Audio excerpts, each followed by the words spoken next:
¿Cómo ve la economía en este momento mundial con el coronavirus? A ver, estamos ante un hecho económico tan inesperado como en el caso de la salud, ¿no? Entonces, yo hablaba hace algunos días con unos economistas de fuera del país y ellos comentaban y me decían, el primer trimestre del año la economía mundial no ha sido afectada, se afectó solamente China. El segundo trimestre, es decir, abril, mayo, junio, es el trimestre más difícil, más duro para la economía mundial y también para la economía boliviana. El mes de abril prácticamente no se trabaja en una buena cantidad de sectores, va a haber una serie de caídas en producción, sectores que no tienen ningún movimiento. Se espera que en el mes de mayo ya empiece a moverse algo más la economía, cierta gradualidad. Se espera que todavía pueda haber algún rebrote, algún problema en el mes de junio. Entonces este segundo trimestre va a ser muy complicado, muy difícil. El siguiente trimestre va a empezar a moverse más la economía, pero todavía no con normalidad. Entonces recién podrá haber una recuperación el último trimestre, es decir, octubre, noviembre y diciembre. Y lo que vaya bien en el primero y el último no va a ser suficiente para compensar el segundo y el tercero, que son muy malos. Las estimaciones que hay es de que la economía mundial va a tener una caída de alrededor del 5%.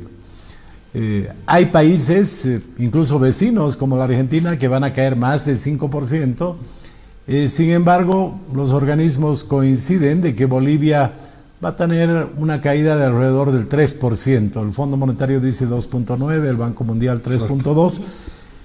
Pero la buena noticia es de que todos coinciden que el año 2021 va a haber un crecimiento y en el caso de Bolivia vamos a crecer más el año 2021 que lo que vamos a caer el año 2020.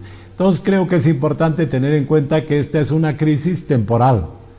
Es lo mismo que en una familia alguien se enferma, no trabaja un tiempo y después se recupera y vuelve a su vida normal. No estamos ante un cambio estructural de la economía ni mundial ni boliviana. Es un problema temporal que lo vamos a superar y que va a ser un mal recuerdo solamente. Pero eso no va a cambiar la estructura fundamental de nuestra economía. Por lo tanto, cuando sucede esto, la primera lección de la macroeconomía dice que cuando hay una gran contracción, una recesión, una figura que utilizan los economistas dice hay que botar dinero a la ciudad desde un helicóptero. Yo nunca pensé que iba a haber eso, pero ahora lo estamos viendo porque normalmente lo que se hacía era que se incremente el gasto público a través de inversiones, a través de obras públicas importantes. Por ejemplo, en los años 30 en Estados Unidos hicieron carreteras, hicieron puentes, hicieron parques nacionales. Pero ahora no hay tiempo para pensar en proyectos, en licitaciones, no. Ahora hay que reaccionar muy rápidamente porque si no se corta la cadena de pagos. Un economista me daba un muy buen ejemplo que lo entienden todos.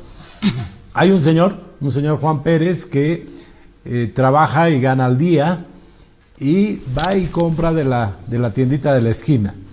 ¿Qué pasa en estas circunstancias?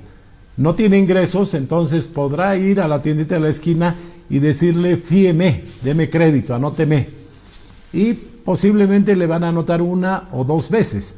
Pero, por ejemplo, si el proveedor de la tiendita es Pollo Sofía, va a llegar el carro de Pollo Sofía y le va a decir a la señora de la tienda, te dejo más producto, pero págame.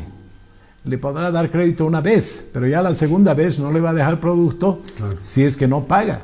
Entonces, el hecho de que este señor no tenga un ingreso, corta la cadena de pagos de la tienda de Pollo Sofía y separa las empresas pequeñas, medianas y las grandes. Entonces, por eso es urgente atender a los ingresos de las personas que no tienen un sueldo fijo, que no tienen un ingreso permanente.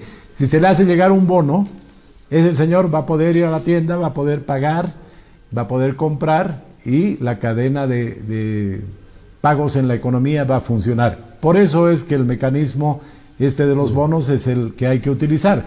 Y no estamos descubriendo la pólvora. En Estados Unidos están repartiendo cheques a todas las personas que tienen un ingreso de menos de $50,000, si no me equivoco, que en Estados Unidos eso es poco.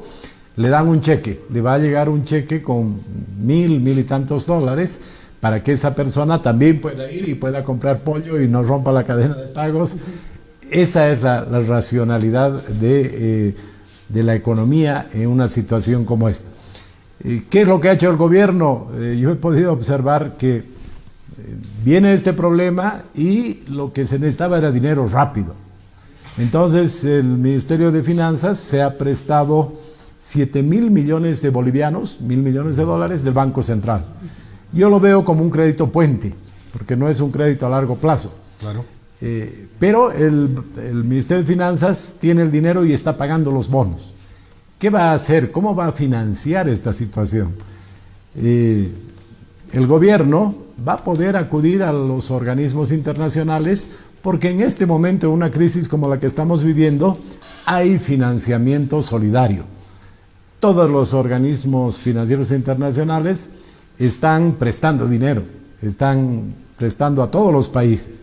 Entonces, seguramente el gobierno va a acudir a los organismos internacionales, se va a prestar 300 de uno, 400 de otro, 200 de otro más, 100 de otro, y va a poder financiar ese crédito puente que tuvo. La única forma de financiar una crisis como estas es endeudándose. No hay otra manera. Desde luego que en otras circunstancias hemos criticado el endeudamiento, porque si uno se prestaba dinero para hacer canchitas o para comprar aviones o autos, no está bien, ¿no ve? Es igual que Diego quiera comprarse un auto último modelo y se presta dinero, no está bien. Pero si tiene una necesidad, si hay una enfermedad y necesita pagar la clínica y demás, se tiene que prestar y es lo más racional que así lo hagan, ¿no? Entonces, el país se va a tener que endeudar este año 2020 para poder atender esas circunstancias. No hay otro camino. Por eso, por ejemplo, no me parece racional lo que dice el Papa Francisco, lo que han dicho localmente muchos, que dicen no pagaremos la deuda. No tiene sentido eso. Yo averiguaba y me comentaban que, por ejemplo, el año pasado hemos pagado como 720 millones de dólares por el servicio de la deuda, capital e interés. Y ahora nos podemos prestar 1.500, 2.000 millones. Pues no tiene sentido decir no pagamos la deuda si nos podemos prestar más. Porque además hoy día ya han comunicado los países del G20 que van a diferir, van a dar facilidades a los países más pobres. Se llama eso, en terminología de los organismos, a los países AIDA, que son los países más pobres. Bolivia ya no está en ese grupo. Nosotros ya tenemos ingresos medios. Entonces, sí, a los países africanos y algún otro país seguramente le van a dar más tiempo, pero a los otros países, en lugar de hacer que la deuda se postergue, lo que se va a hacer es que van a prestar más dinero. Entonces, tenemos que prestarnos dinero en condiciones favorables. Por suerte, decía, hay conciencia en todo el mundo que tiene que haber financiamiento solidario, plazos largos, tasas bajas, y esa es la manera que tenemos para financiar.